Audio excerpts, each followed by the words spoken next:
मैं आयुष कुमार आप सभी के समक्ष उपस्थित हूँ एक महानतम व्यक्तित्व की थोड़ी बहुत चर्चा के लिए, उनके रूप को विस्तृत करने की पहल के लिए।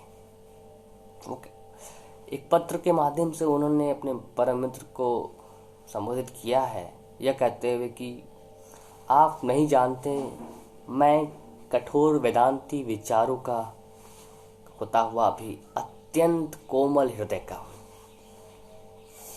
और इसी कारण मेरा सर्वनाश होता है। थोड़ा सा आघात भी मुझे विचलित कर देता है, ऐसा वो कहते हैं। लेकिन हम क्या कहते हैं? हम कहते हैं भारतीय स्वाभिमान के अमर स्वर, भारतीय स्वाभिमान के अमर स्वर। जी हाँ, नरेंद्रनाथ दत्ता, जिसे आज संपूर्ण विश्व सन 1893 के उस भाषण से उनके चरित्र निष्ठा एवं उनकी संस्कृति का स्मरण करता है। जी हाँ, विश्वनाथ दत्ता एवं भुवनेश्वरी देवी के पुत्र, जिनके शिक्षण को अपना अभिप्राय मानते हुए स्वामी विवेकानंदा की संज्ञा दी हम लोगों ने।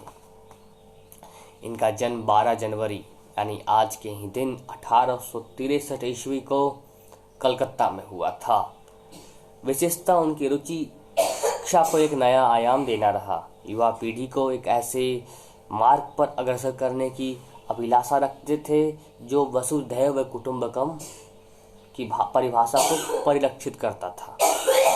कहाँ तक सफल हो पाए, इसकी तुलना या इस पर विवेचन करना हमारे संदर्भ में बिल्कुल नहीं है, क्योंकि हम उसके काबिल नहीं हैं। अपितु उनके इस अभिलाषा को पुनः जागृत करना एवं आप सबका, हमारा एवं आप सबका परम कर्तव्य है और होना चाहिए, अगर नहीं है तो। वो कहते थे अपने विचारों के माध्यम से कि मुझे स्वाधीनता, विचारों अर्थात पत्राचार, वो पत्राचार के माध्यम से ही अपनी सारी विवेचनाओं एवं विचारों का आदान प्रदान अक्सर किया करते थे। वो कहते थे मुझे स्वाधीनता अत्यंत प्रिय है, क्योंकि मुझे इससे उन्नति अंकुरित होने की अलख जगती है।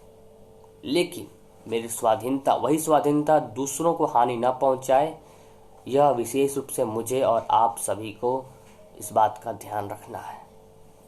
व्यवहार में प्रस्तुत करने हेतु उनकी अनेकानेक विचारों का एक विशाल संग्रह है।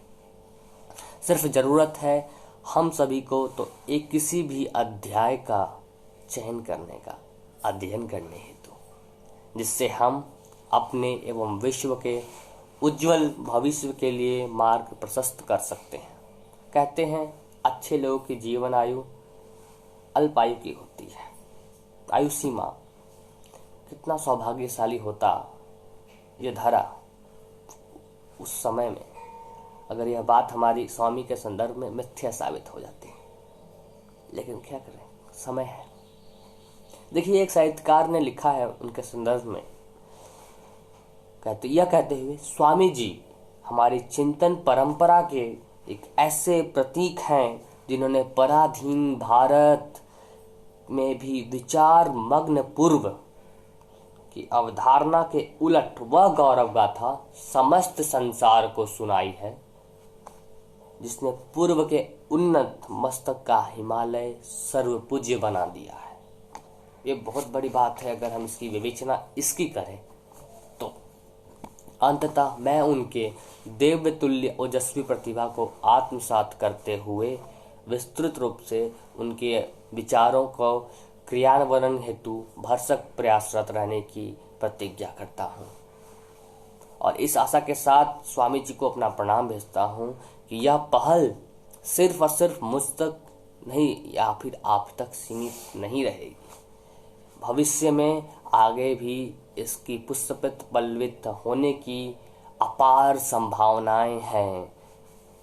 इसी आशा एवं विश्वास के साथ सभी श्रोतागणों के प्रति मैं अपना आभार व्यक्त करता हूं और धन्यवाद ज्ञापित करता हूं जो आप लोगों ने मुझे अपने विचार प्रकट करने हेतु समय दिया। बहुत बहुत धन्यवाद। आपका आयुष आपका ख्याल रखता है शुभचिंतक के रूप में। धन्यवाद।